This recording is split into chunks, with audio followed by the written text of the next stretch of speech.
Bon, donc bienvenue sur ce cours consacré à GitLab. Nous allons voir ensemble tout ce qu'il faut savoir sur GitLab CI/CD. Je suis Olinga Emmanuel, senior software engineer. Donc, si vous êtes nouveau sur la chaîne, surtout n'oubliez pas de vous abonner et d'activer la cloche de notification, quoi. Donc, dans ce cours, nous allons voir comment construire un pipeline basique. Nous verrons ensemble comment construire un pipeline basique et je vous expliquerai des concepts de base sur GitLab, notamment les variables, les jobs, les stages et plein d'autres encore. Donc, ce cours vous permettra d'avoir des bases pour commencer sans problème à créer vos pipelines afin d'automatiser vos chaînes de développement sur GitLab, quoi. Donc, dans ce tutoriel, nous allons automatiser la mise en production d'une application Node au travers donc des tests, le build d'image, le push sur le Docker Hub et le déploiement sur un serveur, quoi. Donc, tout d'abord, commençons à définir des thèmes de base, quoi. Donc, GitLab, c'est une plateforme complète de DevOps, que vous voyez. C'est une plateforme où vous pouvez construire l'ensemble de vos flows DevOps, vous permettant d'automatiser vos chaînes de production, quoi. Donc, ça, c'est GitLab, ça, c'est pour ce GitLab. Donc, quand vous entendez parler de CI, c'est quoi le CI, c'est quoi le CD?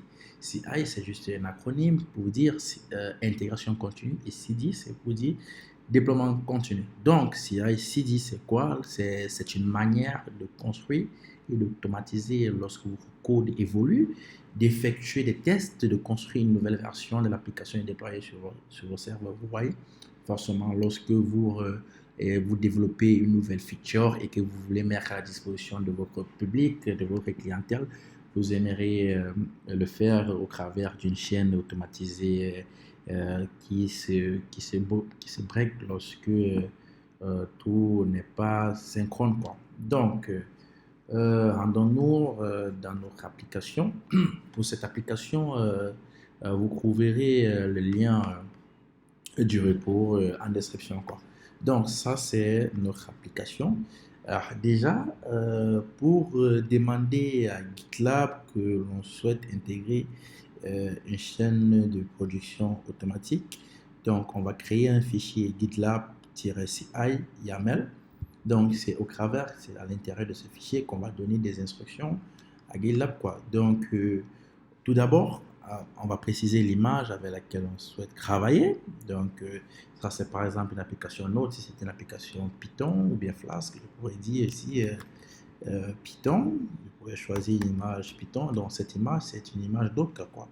Vous pouvez visiter le Docker Hub et voir l'image qui correspond le mieux à votre application, quoi. Si par exemple, je travaille avec Flask, vous pouvez utiliser un Python Slim et tout, etc., quoi. Donc, une fois que tu précises l'image là, tu peux créer un premier job. Pour créer un premier job, tu donnes le nom du job. On va par exemple dire ici test stage. Donc, et je précise les scripts. Les scripts ici, c'est les commandes qui vont être lancées, quoi. Donc, ça, c'est un Docker image qui va se créer et on dit les différentes étapes d'exécution, quoi. Donc, ici, script, je peux dire echo, ici là, run test. Donc, ça, par exemple, et si je sauvegarde ça, automatiquement, une fois sauvegardé, automatiquement GitLab va détecter les changements et va lancer vos jobs, quoi. Donc si je pars là, pipeline, tu vas voir, on voit build stage, test image, etc. Donc si j'entre, on va juste là, ça prépare le doc image et tout. Donc on va juste patienter un instant. Donc si j'actualise là, que je vais là, ce sont les croix qui sont en train de tourner. Donc c'est un peu ça, je reviens là. Donc ça c'est terminé. Donc je reviens juste ici. Donc il y a ça qui est en train de tourner. Donc vous allez constater quelque chose. Vous allez constater que vous allez constater que l'ensemble de ces jobs sont lancés en parallèle, quoi. Donc, ils sont lancés en parallèle. Donc, ça, ce n'est pas ça on aimerait faire. Ce qu'on aimerait faire, on aimerait dire, que, OK, la première phase, c'est d'abord les tests. Une fois que je teste mon application et que tout est bon, je peux maintenant build mon image. Une fois que j'ai build mon image, je peux dès lors déployer sur le Docker Registry et me connecter sur le serveur et déployer sur le serveur. Donc, comment faire ça? Donc, Docker, Kubernetes, pardon, euh, GitLab nous fournit un concept qu'on appelle les stages. Donc, ici là, qu'est-ce qu'on va faire? On va créer ce qu'on appelle les stages. Les stages, c'est une façon d'ordonnancer l'exécution de notre job. Donc, je vais créer ici les stages. Je vais créer ici les stages. Donc, je crée ici un stage. Je vais dire il y a 3 stages. Il y a test, il y a build et il y a deploy. Deploy, ok? Test, build, deploy. Il y a deploy. Donc, test, build et deploy, ok? Donc là, maintenant, je peux dire, ok, toi, ton stage d'exécution, c'est par exemple test. Et je peux dire ici, toi, ton stage d'exécution, c'est par exemple le build. Et ici, moi, je vais le dire, ton stage d'exécution, c'est deploy. Donc, ça s'exécute, les stages s'exécutent selon leur vaille là. Donc, c'est d'abord test, build et deploy. Si vous changez le sens, ça va faire build, test et deploy. Donc, on lance, mais il y a une autre façon de lancer en donnant des instructions plus claires, quoi. Donc, si on fait ça, qu'est-ce que ça signifie? Ça veut dire que, en premier lieu, euh, ici, on a ordonnancé le travail. On a ordonnancé l'exécution de stage. Donc, vous voyez, donc, il y a d'abord test, il y a build et il y a deploy. Donc, une fois que test est réussi, on peut lancer, on peut build l'image et c'est seulement si tous test et build sont passés qu'on peut donc ici déployer l'image. Donc, on vient là, on va voir. Donc là, ça mouline encore un peu. Ça mouline encore un peu. Donc, la version free de GitLab, la version gratuite de GitLab offre un nombre d'exécutions de pipeline par mois, donc qui peut vous permettre de débuter simplement, quoi, qui peut déjà vous permettre de débuter, quoi. Donc, c'est là, si on repart sur nos pipelines, donc on a le premier job qui est terminé, donc là, c'est build qui passe, et ensuite c'est deploy, quoi. Donc, ça c'est la façon dont pour ordonnancer l'exécution de nos jobs. En général, on utilise les stages, quoi. OK. Donc là, maintenant, une fois que c'est fait, qu'est-ce qu'on a dit, quoi?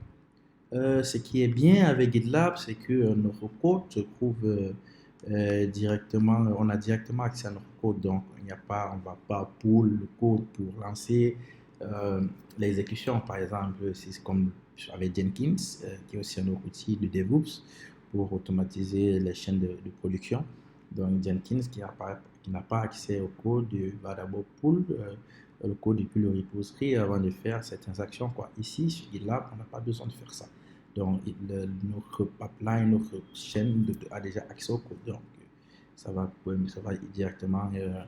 On n'a plus besoin de faire ça, quoi. Donc, une fois qu'on a fait ça, qu'est-ce qu'on a dit? On dit qu'on va lancer les tests, on va build ici. Donc, ici, c'est une application Node.js. Donc, si dans votre application, vous avez des outils, vous avez automatisé les tests au travers des tests unitaires. Donc, ça, c'est l'occasion ici de lancer ça de lancer ça. Pour l'application là que nous utilisons, c'est une simple application qui n'intègre pas de tests. Donc, ça, on n'a pas besoin de faire quoi que ce soit ici. Donc, maintenant, qu'est-ce qu'on veut faire? On veut build l'image. Donc, on veut build notre image et le push sur notre Docker, notre compte Docker là, sur le push, sur notre compte Docker. Et une fois que c'est fait, avoir accès à cela et déployer sur le serveur. OK. Donc, pour faire cela, qu'est-ce que je vais faire ici? Je vais juste ici, donc déjà vu l'image. Donc comment je fais ça? Donc ici, je vais juste faire un docker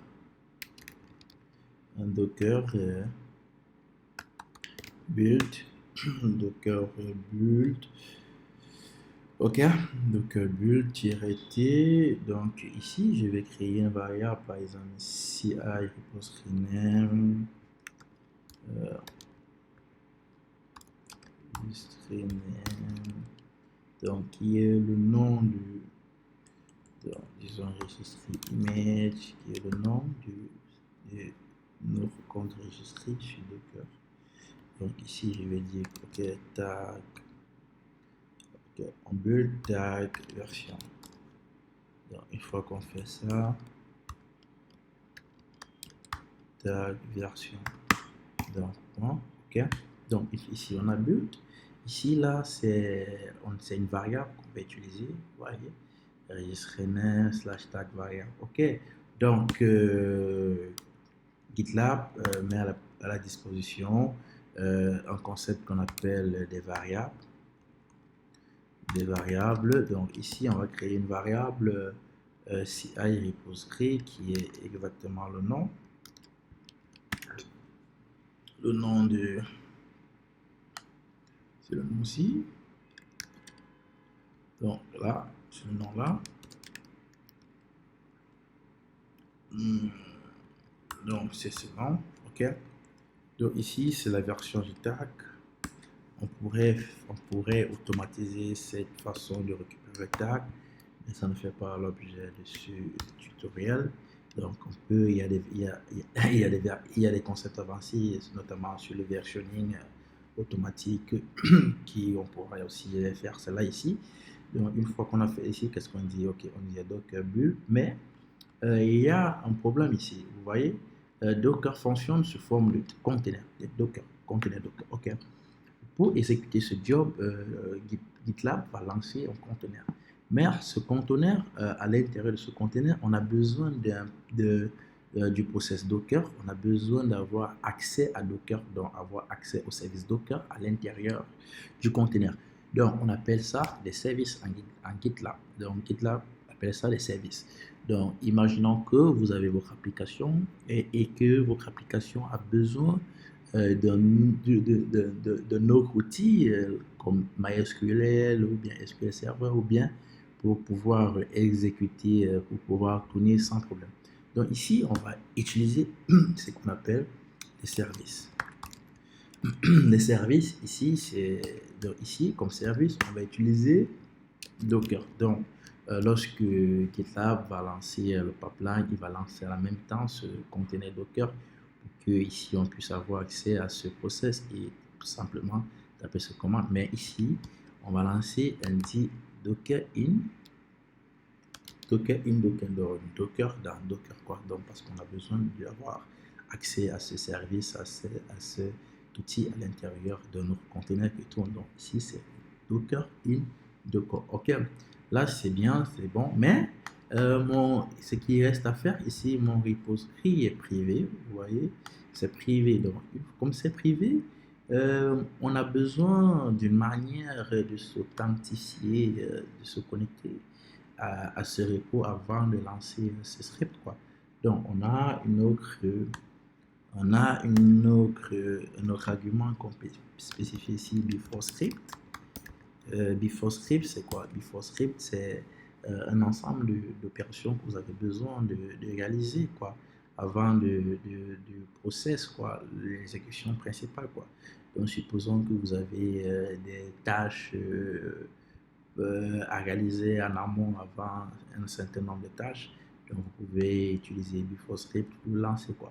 Moi, notamment, ce que j'ai besoin ici de Docker login. J'ai besoin de me connecter à mon repository. Donc là, ici, il y a une façon de sauvegarder des variables ici. Une fois au niveau des settings CI, une fois que vous êtes là, settings, CI, vous allez pouvoir, cette page-ci va s'ouvrir quoi. Cette page-ci qui contient toutes nos variables. Donc là, on a ici mon expand variable. Donc j'ai ma variable ici, CI register username par exemple, que je vais utiliser ici. Donc ici j'ai mon mot de passe. Ici j'ai mon mot de passe, CI register password que je vais utiliser ici sans problème. Donc ça c'est ce qui est de mon mot de passe. Donc là, une fois que je build l'image, qu'est-ce qu'il me reste à faire? Il me reste à push cette image et je push là sur là. Ok, une fois que c'est fait, c'est bon. C'est bon, je pense que c'est ok. Donc on va faire ça.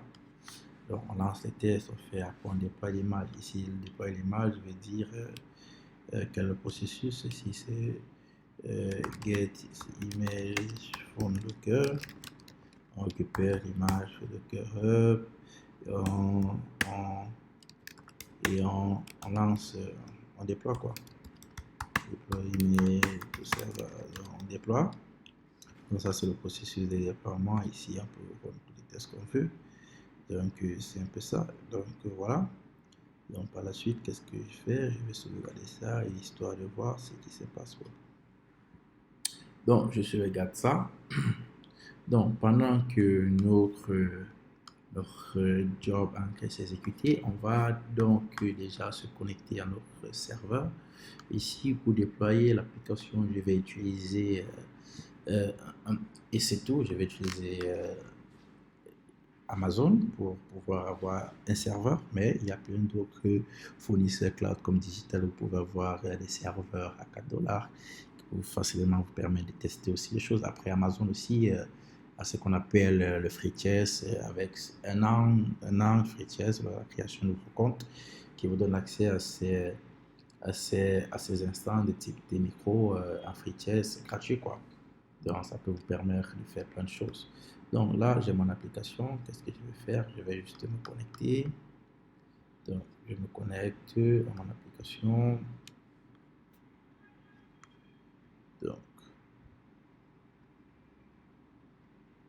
Donc je vais me connecter à mon application. Donc pour se connecter à l'application, donc on va préciser ici la clé.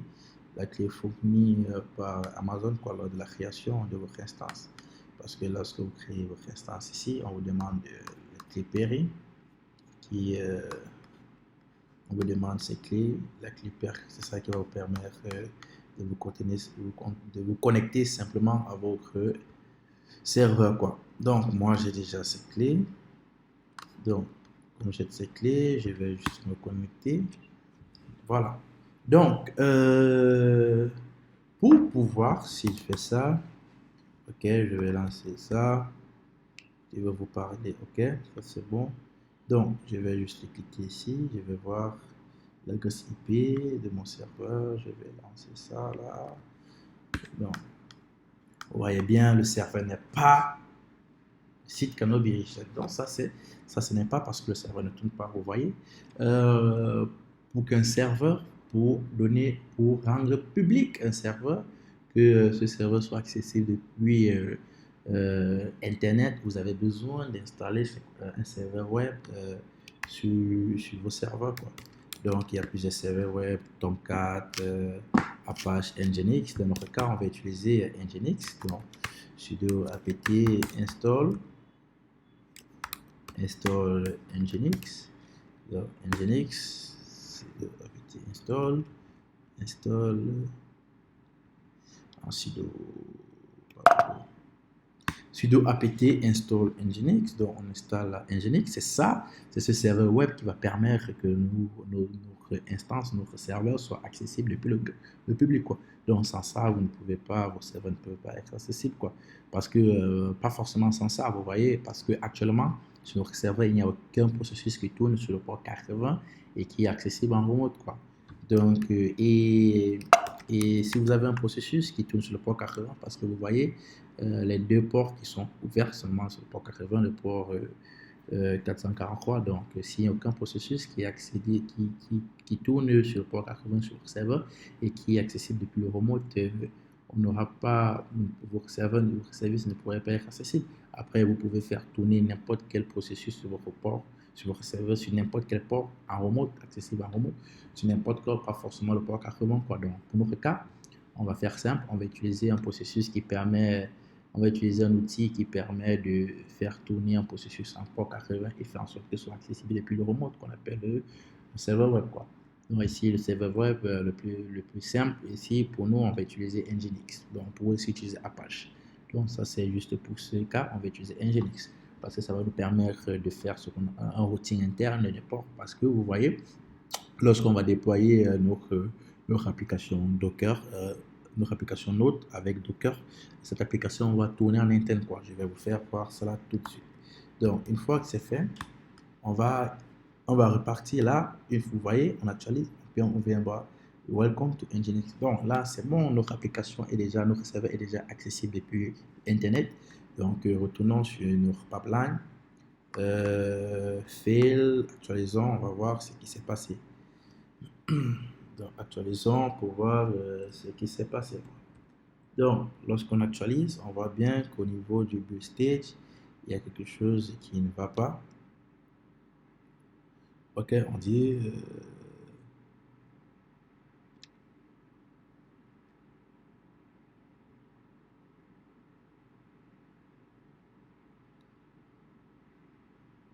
Docker commande Docker commande front. Voyons voir ça.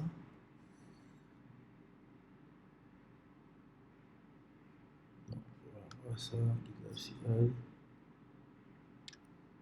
GitLab CI, edit.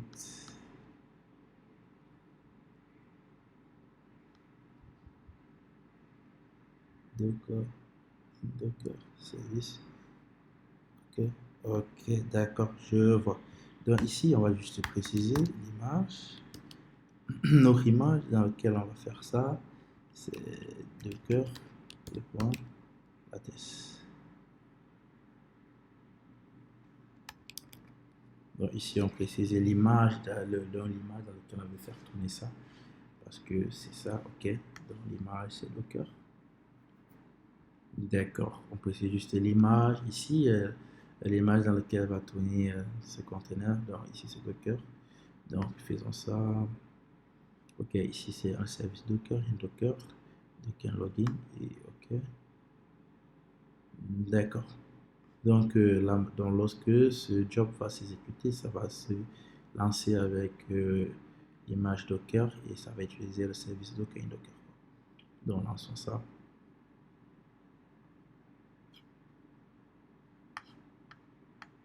Donc, lançons ça, Docker, Docker in Docker, login, -p, ici, plein. Ok, -p, d'accord. Faisons ça déjà. Et voyons voir ce qui se passe. Donc, le pipeline. Donc, test.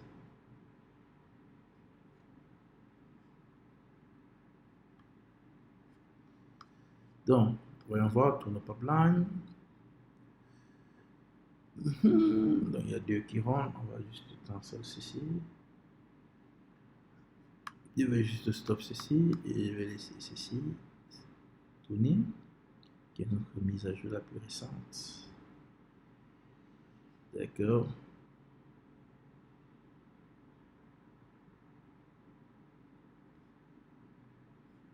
D'accord, ça pour le node, ça fait tout ce que ça fait. D'accord. Ok. Donc, ça s'est passé. Donc, ça c'est passé, c'est bien.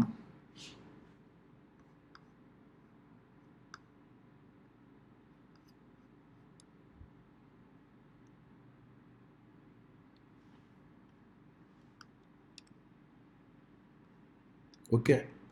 Donc,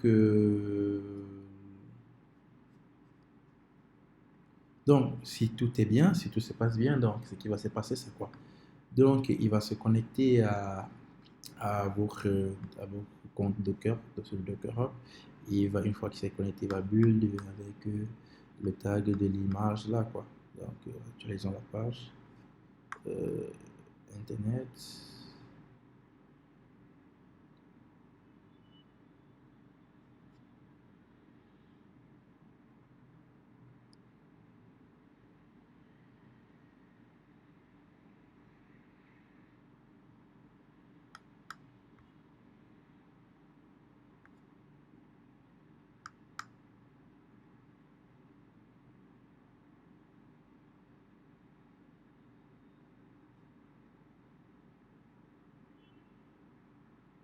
Ok, là, vous voyez bien, ici, à ce niveau, on a bien tout ce qui s'est.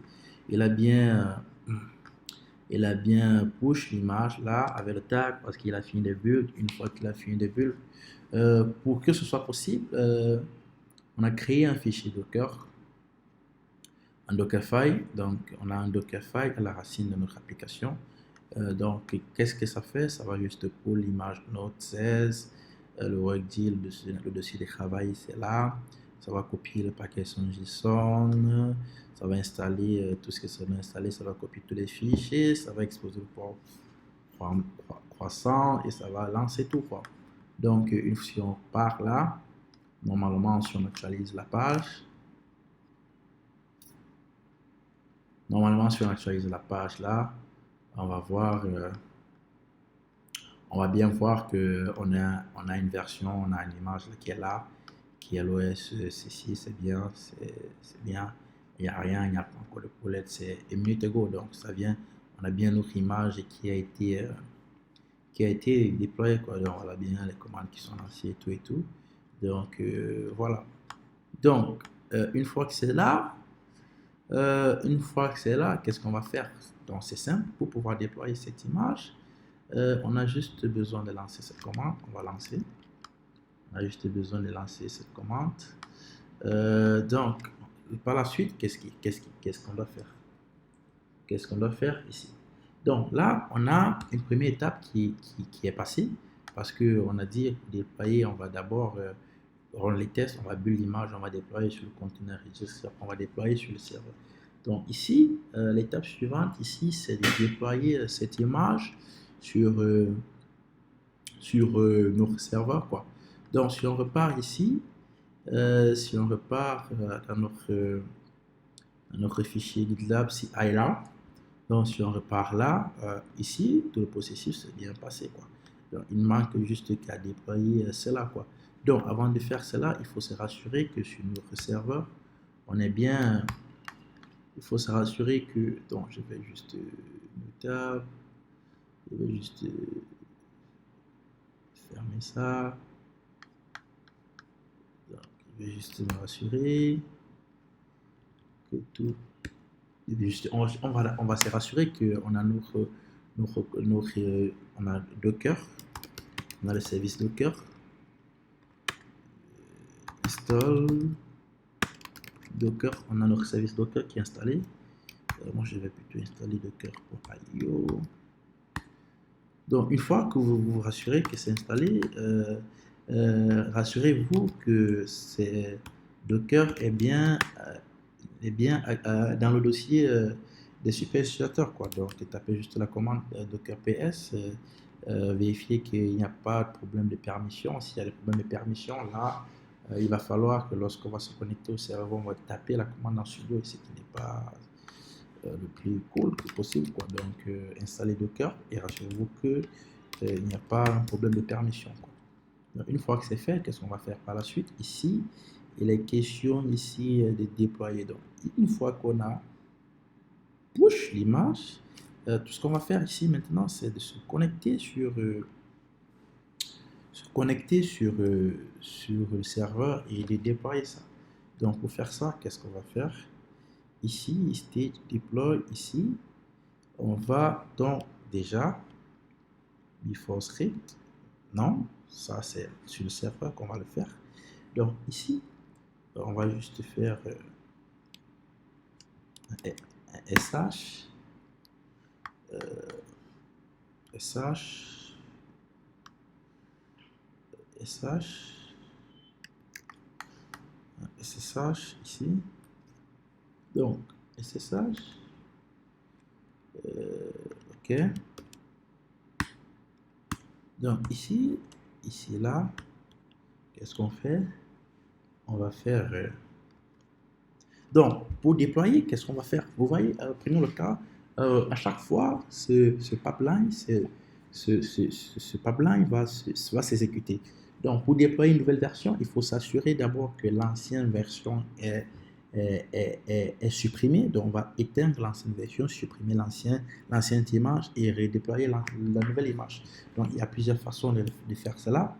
On pourrait par exemple dire qu'on tape Docker là, -AQ, et que tout cela, Docker PS, donc on liste tous les conteneurs et que tout ça, on passe à un argument pour faire un Docker, par exemple, stop, et ensuite un Docker, on passe aussi tout ça en argument pour faire un Docker RM. Mais le problème ici, c'est quoi? Le problème ici, si l'image n'existait pas, parce que lorsque ça va faire Docker PS -AQ, donc si l'image n'existait pas, lorsqu'on va vouloir lancer la commande là, donc si tu lances ça, donc, donc, je vais vous montrer. Donc, qu'est-ce que cette commande fait? Donc, lorsque tu lances cette commande-là,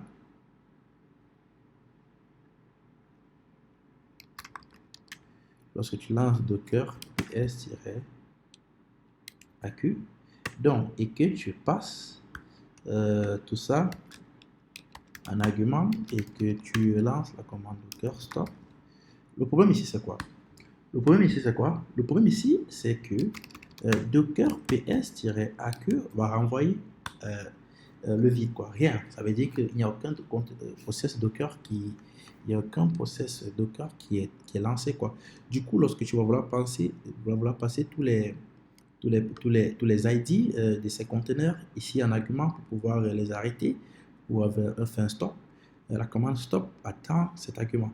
Donc, du coup, lors de la première exécution de notre pipeline ici, si on utilise cette approche-ci, il va cracher, quoi. Donc, à l'instant qu'il ne va pas trouver, un processus Docker, ce pipeline va cracher.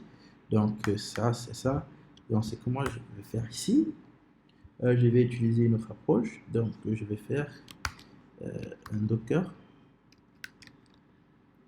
Donc, je vais faire un Docker. Je vais kill. Ici, serveur.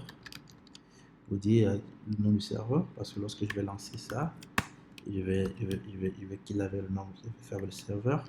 Et ici, tout ça, prends-moi ça. Si ça n'existe pas, ou bien tout est bon, ok, je n'ai pas une erreur, prends-moi, continue. Et supprime-moi ça et continue. S'il n'y a rien à exécuter, ne crache pas. Par la suite, ici, qu'est-ce que tu fais? Je vais login sur login. Une fois que tu as login, par la suite, Docker -p ici, 3000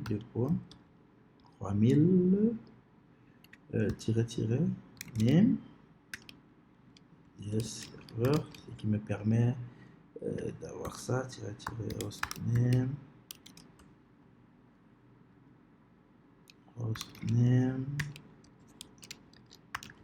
serveur. Ici je détache tout ça pour que ça tourne à l'arrière-plan, et c'est la nouvelle version ici que je vais le push, que je déploie, quoi, puisque j'ai accès à ça.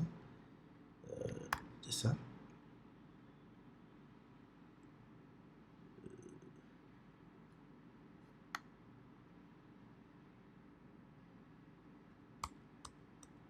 Donc, là, Docker, Docker login.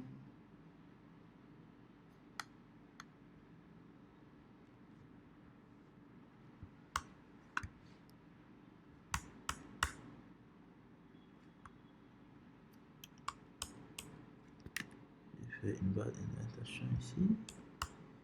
Résolvons ce problème. Donc là, je fais ça, c'est comme ceci. Ça, c'est comme ceci. Normalement, on est sur ça là-bas. Ça, c'est comme ça. Et ça, c'est comme ceci. Donc là, c'est bon. Donc, une fois que j'ai fait ça, ce que ça fait, donc ça va prendre ça. Donc, si ce nom, on va juste oublier. On va juste oublier de mettre cette variable là, serveur. Appelons ça node app, quoi. Donc, ça va nommer notre conteneur, quoi. Histoire qu'on puisse facilement kill, arrêter le process, tout simplement, et supprimer l'image actuelle, quoi. Suivant ce nom, quoi. Donc, ici, c'est presque bon, mais il y a un problème. Pour avoir accès, pour pouvoir se connecter à notre serveur, on a besoin d'avoir accès à cette clé. Donc, lorsque vous allez créer votre instance, ça c'est AWS, c'est cette clé-là, c'est cette clé qui est, si je fais un exit, donc c'est cette clé-là. Donc, si je fais ça, donc c'est cette clé-là, cette clé-ci, que je vais copier. Une fois que vous avez copié ça, vous allez créer, on va créer une variable là, SSH key, cette variable là, SSH key. Donc pour ajouter une variable, c'est juste ça, SSH key, vous collez le contenu de votre clé, que ce soit une clé publique ou bien une clé, la clé que vous avez besoin pour vous accéder au serveur, quoi, dans votre clé publique, quoi. Donc une fois que c'est fait, c'est fait, donc je vais pouvoir ici venir, lorsque je vais être dans cette phase, je vais lancer un ensemble d'opérations en avant. Donc, qu'est-ce que je fais ici? Tout d'abord, je vais m'assurer que bon SSH agent. Ok, une fois que c'est fait, je vais faire juste une petite installation apt get install apt get apt-get install apt-get. Donc je fais d'abord un update pour être sûr que j'ai toutes les versions -y pour faire. Ici je vais faire apt-get install open ssh. Donc ici j'installe open ssh le client open ssh, et ici fait du y. Donc une fois que j'ai fait ça, j'ai vérifié le bon agent, je vais faire une évaluation, une éval de tout cela pour être sûr que tout tourne bien en arrière-plan, parce que SSH client c'est un processus qui tourne en arrière-plan, quoi. Donc je fais ça pour m'être sûr qu'il est disponible. Une fois que je fais ça, je vais remplacer la clé par défaut, la clé privée là. Donc ici, je vais faire ça, SSH key, et cette clé là, je vais écraser, je vais créer ma clé, donc, histoire que SSH ID underscore RSA. Donc une fois que je fais ça, je vais donner la permission chmod 600, donc à tout ça. Donc rassurons-nous, ok, une fois que j'ai fait ça, ici donc je termine là.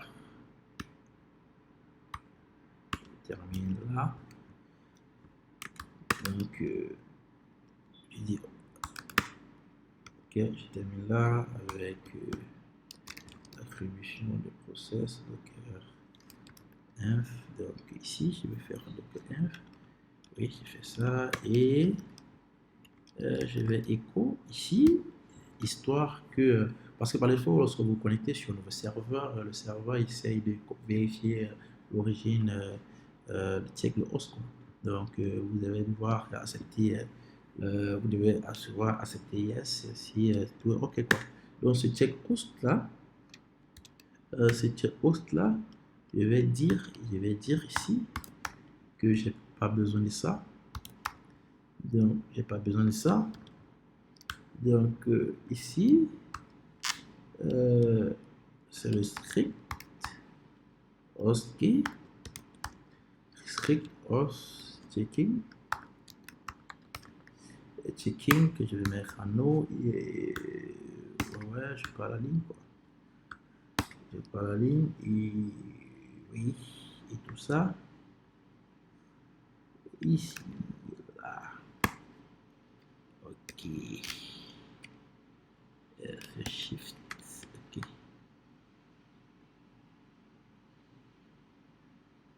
tout ça, ok, ok.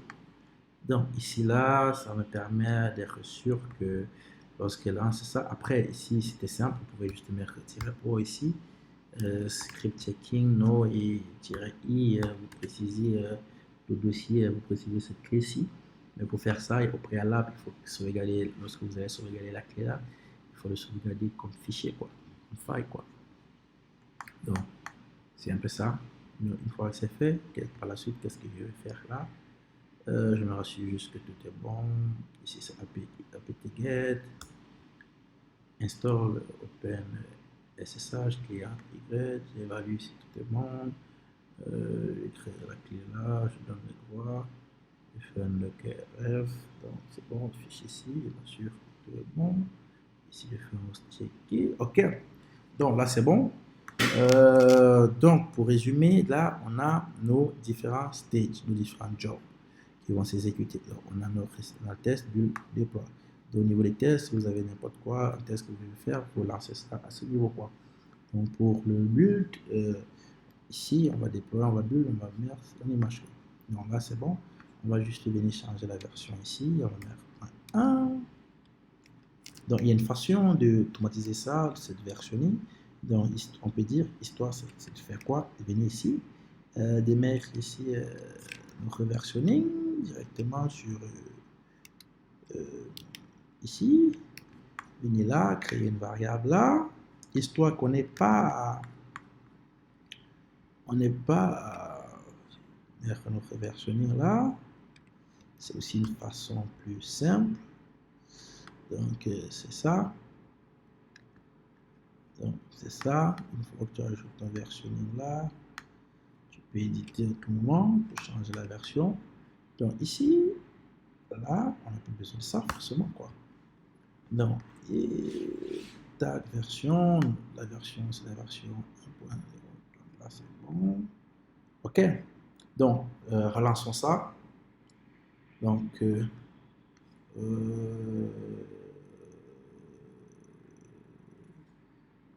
y a un problème. Il y a un problème avec ça. Le problème est où? Ok, ici.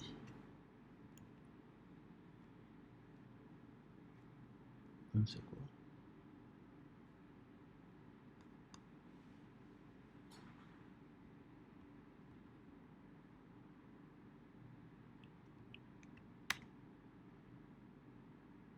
C'est quoi ici?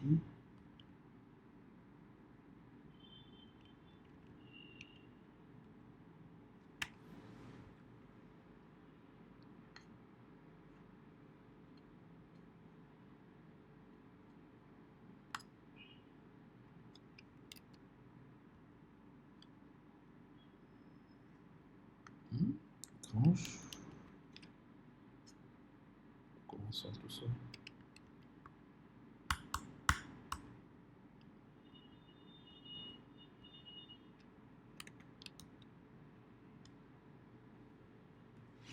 Étrange. Mettons ça ici d'abord. fait ça. En première position.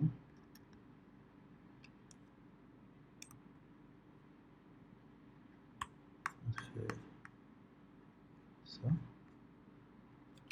En deuxième position. Et ça, c'est en troisième position.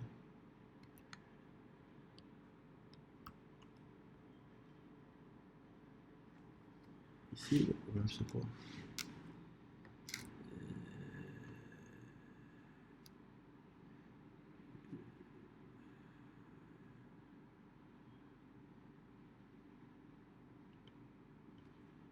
Single quotes.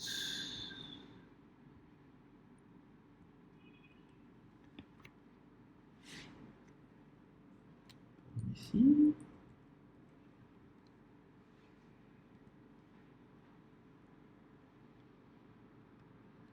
Si on enlève tout ça. C'est ça. Ok.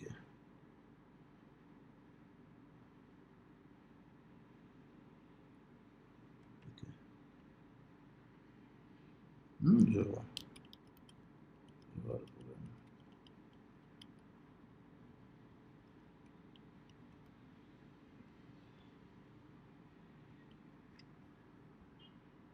Quel est le problème ici? Ok, ça c'est bon. Si je retire ça, il y a toujours un problème. Les single quotes. Slash slash. Tirer ça c'est bon. Oh, je vois. Oh, je vois. Je vois. Je vois. Et ici, on va mettre ça. On va garder les configurations et on va fermer ça. Ok, là c'est bon.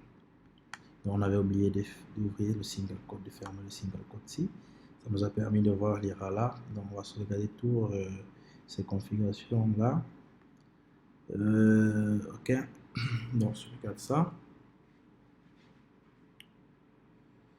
Donc on a fait ça, c'est bon. Donc on va attendre ça au milieu. Donc après, il y a des façons plus avancées de faire, d'accélérer le pipeline, notamment le caching, des notions assez, notions assez importantes. Donc ici, c'est histoire de déployer. Ici, on pourrait faire quelque chose d'assez complexe, dire, OK, une fois que c'est bon, on déploie un test. Une fois que c'est bon, on fait du test pour le staging. Une fois que c'est bon, on fait du staging pour le prod. Là, on parle du multi-staging deployment. Donc là, ce sont des notions qui ne font pas partie de cette vidéo. Donc, on va attendre que tout est bon. Donc là, on peut voir l'exécution de notre job. Patientons par. Là, c'est en train de pull. Donc, Docker pull.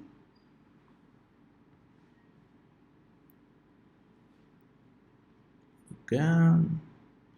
Ça mouline.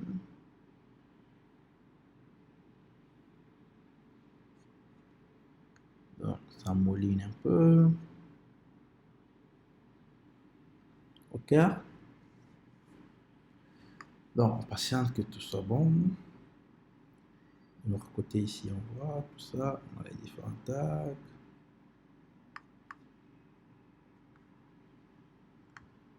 Jobs. Ok, ça prend un peu de temps.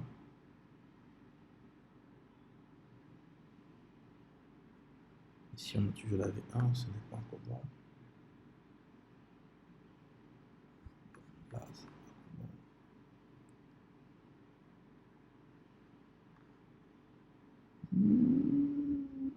Ok, je vois. Là, c'est lorsque c'est en train d'installer. Ah oui, elle dit de préciser ça, c'est pour. Ça, ce sont des packages. Donc, lorsque c'est tourné ça, ça dit déprécier tête, machin, ça. On peut faire force ici pour pouvoir lancer tout ça et je suis que tout va bien. Là, c'est bon. Ça, job est terminé. Le state, c'est bon pour ce job-là. Donc, maintenant, le job suivant, c'est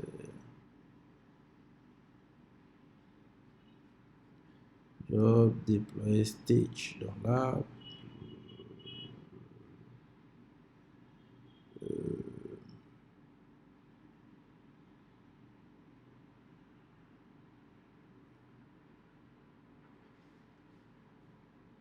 donc, après, voyons voir ce qui s'est passé.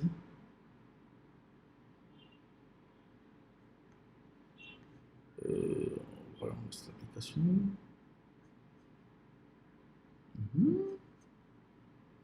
On édite tout ça. Ok.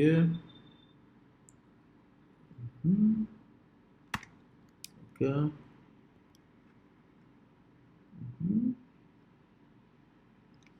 D'accord. On fait un éval là.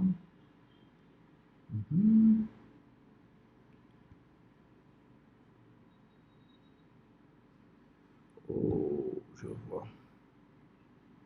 Donc, au préalable, ce qu'on va faire ici, on va créer ce fichier. Donc, mkdir. Donc, mkdir ça, -p. Ok, on crée ça.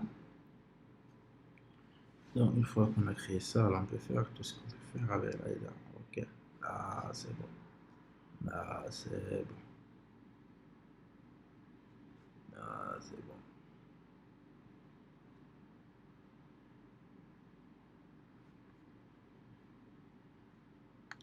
Donc, une fois que c'est modifié, qu'est-ce qu'on peut faire ici? Je vais venir ici, je vais pas lancer ça. Je vais mettre pause. J'utilise ça, je vais pas lancer ça. Je vais repartir au niveau de mes pipelines. Ok, ça fait ça. Je vais juste relancer ça. Non, je vais juste relancer ceci.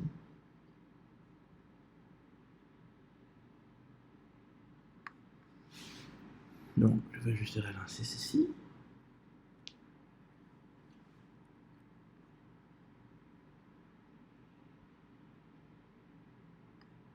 Ok, si on part là, on peut bien voir au niveau de nos tags là, on a nos différents tags, versions et ainsi de suite.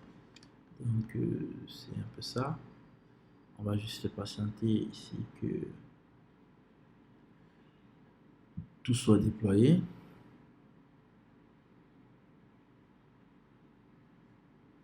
Donc ça mouline encore.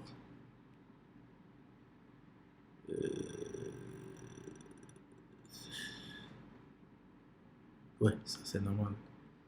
Ouais, ça c'est normal. C'est normal. Là c'est tout à fait normal. Ici les pipelines. Relançons. Ouais. C'est tout à fait normal. Donc, allons-y. On pipeline.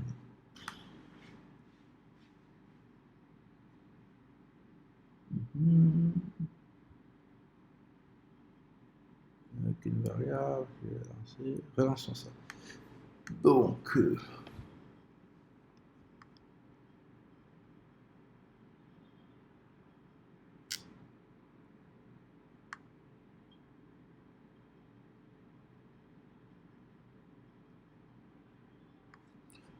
pour que parce que nous, que le contenu soit lancé et que tout soit bon, donc, ok, comme je vous ai expliqué, on va utiliser Nginx pour pouvoir rendre accessible notre application vers l'extérieur parce que si on voit ça de plus près, c'est qu'est-ce qui va se passer?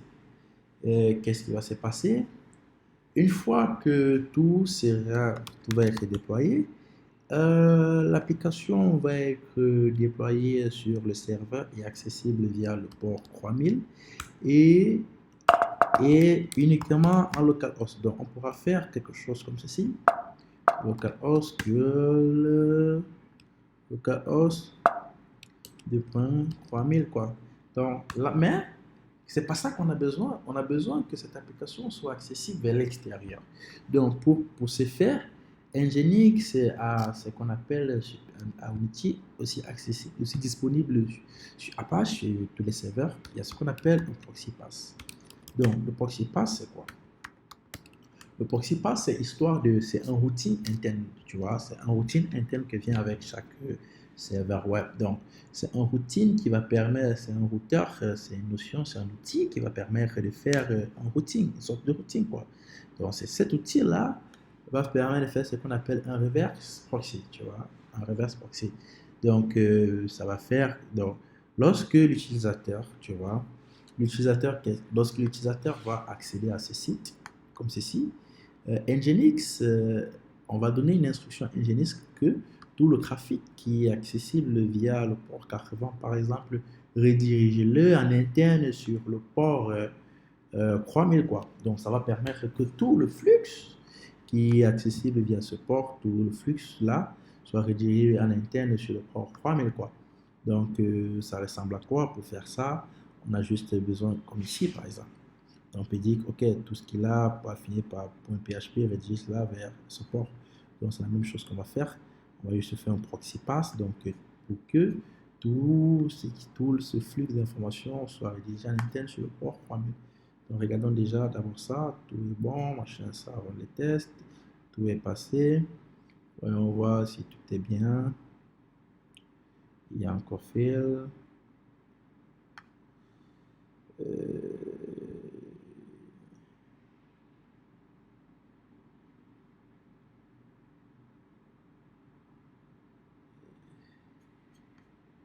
OK.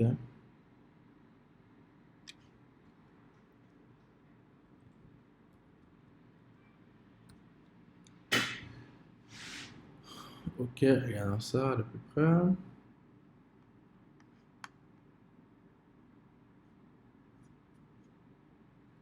Donc, qu'est-ce qui se passe ici? Donc, ici, before script. Widgets.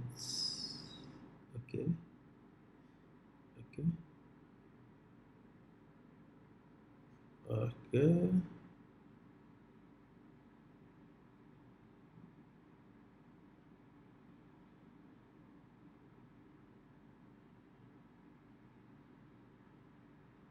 OK. Pourquoi il va poser un problème? Après, je suis pas obligé de faire ça. Faire ça.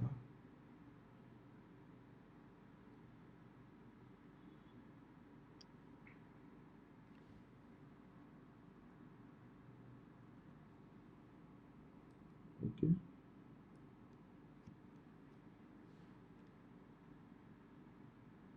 OK. OK.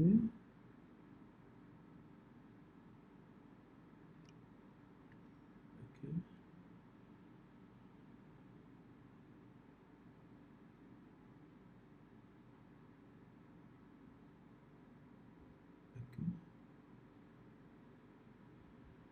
OK. Faire un écho. OK.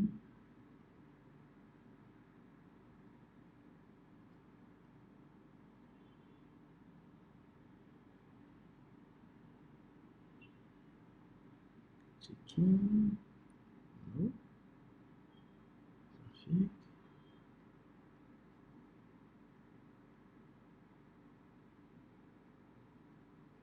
Non, je vais voir ça de plus près. Pipeline là, je vais voir ça de plus près. Je vais voir c'est quoi.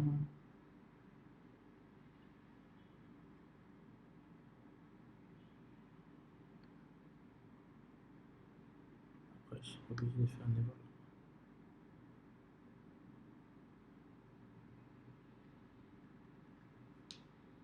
OK. On est sur ça. OK, coupure juste ça. D'accord. OK, coupure ça. On va lancer. Donc, on va essayer de déployer directement ça en attendant que ce pipeline déploie ça. OK, d'accord. Non, que c'est notre app. Ok, on va essayer de déployer notre application sans problème ici. Ok. Ici, on a déployé notre application. Donc, pour déployer ça, en attendant que le pipeline se termine, quoi. Donc, pour déployer ça, comme j'ai dit, on va se connecter à notre serveur. Donc, c'est ce déploiement manuel qu'on va automatiser, quoi. Donc, on se connecte à notre serveur. Une fois que c'est fait, je vais juste faire ceci. Notre app, tirer, hostname, notre app, ici je précise le port, croix, ici, un des croix. Et je précise qu'ici, je lance ça à détaché, à plan. Parce que si tu lances comme ceci, donc on peut partir dans l'optique, on lance ça directement sur...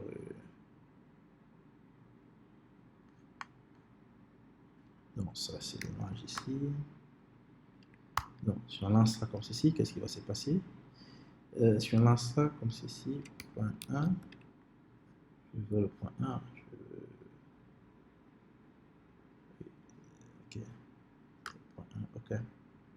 Donc si on lance ça là, ça va partir chercher l'image, ça va essayer de pour l'image, une fois que ça pour l'image, ça va lancer ça sur le port 3000 et ça va s'afficher quoi sur l'écran. Donc, lançons ça d'abord en attendant que notre pipeline se termine. Voyons ça encore de plus près. Ok, deploy stage. Donc, qu'est-ce que c'est en train de faire ici? C'est dans cette phase-là. Cognitive externally. Ah ouais. On va dire allocated, ça veut dire que le KPS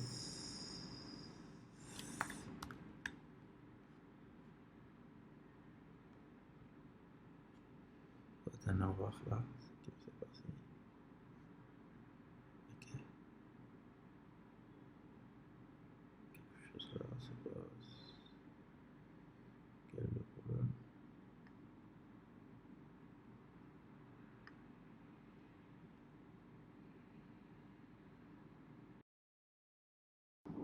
Donc, revoyons ça.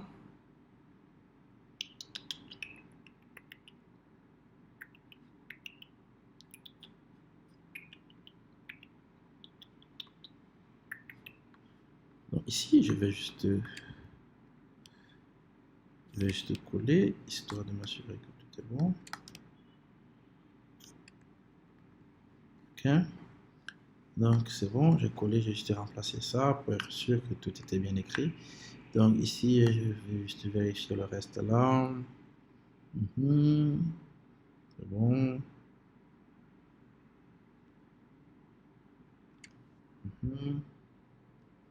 Hostname. Après, je suis pas obligé de mettre. Je suis pas obligé de mettre hostname. Juste le name me suffit. Hein. Donc ici, ce n'est pas host 2, c'est host name. Donc là, c'est bon. Ok, ça m'a permis de revoir ça. Ok, je déplace.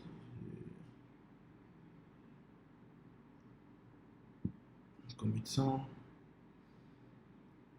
D'accord. En attendant. C'est bon.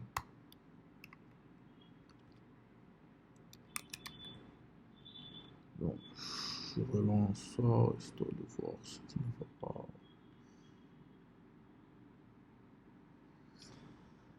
Donc, je vais faire tourner ça sur le port 4000, 5000. Ok. Donc là, ça tourne sur le port 3000 qui est ça, c'est l'application Node qui tourne, mais là, c'est en externe sur port 5000, quoi. Donc, ce que je voulais vous montrer, c'est que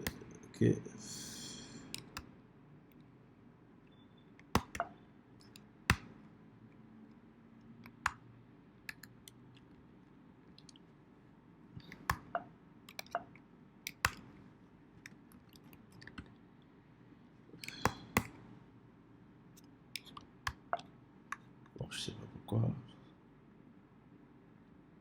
Ça ne va plus. Je vais juste terminer ça. Donc, ce que je voulais vous montrer, c'est quoi? Donc, pour rediriger le trafic vers notre application, on va modifier les fichiers de configuration du Nginx. Nous allons modifier ça. Donc, à ce niveau, on va ajouter un proxy pass. Donc, c'est comme nous avons vu là. On va dire, OK, Nginx reverse proxy pour pouvoir faire ça. Et tu ajoutes juste la variable proxy pass et le tour est joué, quoi. Donc, on va faire la même chose. On va juste suivre les instructions. Suivons les instructions. Pas bien du tout. Non. Copier-coller, on n'a pas pris. Je peux faire écrire manuellement.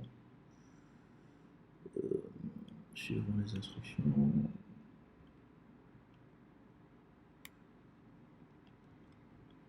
Donc là, c'est bon. Donc on a dit proxy pass http //localhost 3000 par exemple. 3000 par exemple. 3000. Donc là, une fois que c'est bon, on vérifie si tout est bon, qu'on n'a rien gaffé. Donc c'est sudo nginx -t. Ok, tout est bon. On va juste vérifier que c'est déployé. Ok, là c'est bon. Ça veut dire que notre pipeline a fini d'exécuter, quoi. On voit bien que tout est bien passé. Donc si on vient ici au niveau du play stage, on peut bien voir. Ok, on peut bien voir ici, tout est bien, quoi. Donc il s'est bien connecté, il s'est login là. Une fois que c'est login là, il a pour l'image, il a déployé, quoi, sur le port 3000, quoi. Donc, parce que si on revient là, donc, si on voit là, tout est bien passé. On peut bien voir là qu'on a demandé de déployer là sur le port 3000, quoi. Donc, ok, une fois que c'est déployé, ok, on va amener notre reverse proxy, on a testé nos configurations, on va juste service, nginx, restart. Donc, on va juste redémarrer, là, c'est bon. On va actualiser ici pour voir ce qui se passe.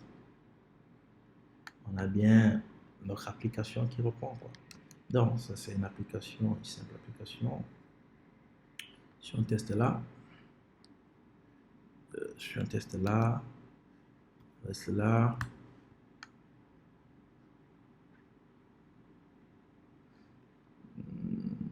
Carnoget, API Products. Bon, c'est pas, ouais, c'est P. Juste vérifier. Ok, c'était pair, c'est juste la route que j'ai.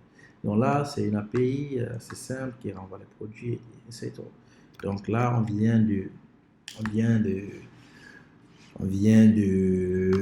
notre pipeline vient automatiquement de déployer tout cela, quoi. Donc ici, c'est API/P pour envoyer tous les produits. Donc le lien de tout ça est accessible dans la description. Vous pouvez avoir accès au code du pipeline et tout. Donc ça, c'était juste histoire de vous montrer ce qu'on peut faire avec un pipeline. Donc ici, on a déployé une petite application Node avec une petite application Node en utilisant le pipeline sur GitLab, quoi. Donc, c'était tout pour ce tutoriel. On se retrouve dans une autre vidéo, un autre tutoriel de ce genre. Donc, si vous avez aimé, likez, surtout n'oubliez pas de vous abonner à la chaîne, quoi.